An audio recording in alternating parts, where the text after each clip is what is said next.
108 में भी हमसे 50C0 into 50C0 plus 50C1 into 50C1 ऐसे इनकी वैल्यू पूछ रहा है कि इसकी वैल्यू हमारे पास क्या आएगी।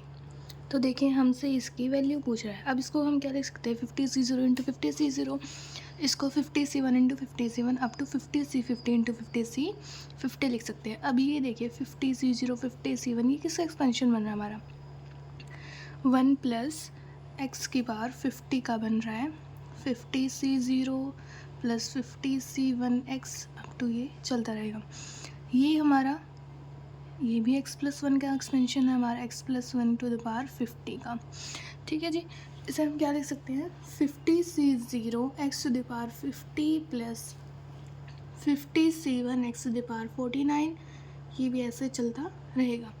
अब हमें क्या बोला है कि 50C0 इंटू 50C0 मतलब 50C0 को 50C0 से मल्टीप्लाई करेंगे तो x का कोफिशिएंट x की पावर क्या बन रही है, x की पावर हमारी 50 बन रही है। ठीक है जी, 50C1 को 50C1 से मल्टीप्लाई करेंगे, x की पावर क्या बन रही है, 50 बन रही है। तो जब हम इन दोनों एक्सपेंशन को मल्टीप्लाई करेंगे मतलब 1 प्लस एक्स की पावर 100 हो जाएगा, तो हमें इसके अंदर हमें x की पावर 50 का कोफिशिएंट निकालना है।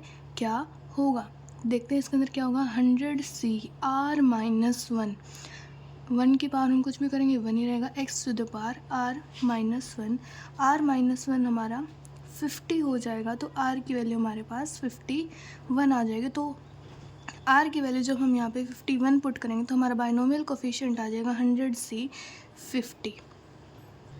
क्वेश्चन 109 का कह रहा है the value of 100C0 into 200C150 plus 100C1 into 200C151 up to 100C50 into 200C100। तो देखिए अब हमसे बोला है कि हमें इसकी वैल्यू बतानी है क्या होगी। तो ये 100C0 100C1 100C50 ये हमें किसका एक्सपेंशन दे रहा है, ये हमें दे रहा है 1 प्लस एक्स की पावर 100 का एक्सपेंशन है। ये क्या होगा 100C0 plus 100C1x up to ये 100C2x², ये चलता रहेगा ऐसे। ठीक है जी, 100C50 करेंगे तो ये हमारे पास बन जाएगा x की पावर 50 और ये 200C150 200C151 ये हमारे पास किसका एक्सपेंशन है, ये हमारे पास है x plus 1 to the power 200 का एक्सपेंशन। इसे हम क्या लिख सकते हैं 200C0 x to the power 200 plus c चलता रहेगा। बीच में हमारे पास टर्म्स आएंगे 200C150 x to the power 50 plus 200C151 x to the power 49 और ये अब ऐसे चलता रहेगा 200C200 तक। ठीक है, हाँ जी। अब देखिए 100C0 को हम किससे मल्टीप्लाई करेंगे, 200C150 से मल्टीप्लाई कर रहे हैं। इस एक्सपेंशन में हमने ये टर्म उठाई और इस एक्सपेंशन में से हमने ये टर्म उठाई, तो इन दोनों को जब मल्टीप्लाई करेंगे तो x की पावर हमारे पास 50 बन जाएगी। यहाँ से x की पावर हमारे पास आ गई 50।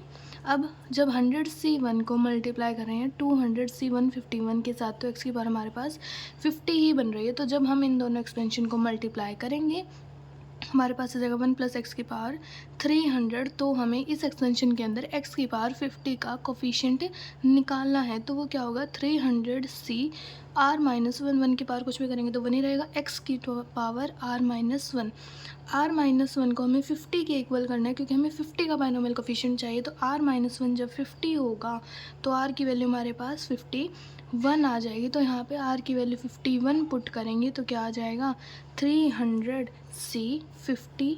तो ए हमारा आंसर हो जाएगा।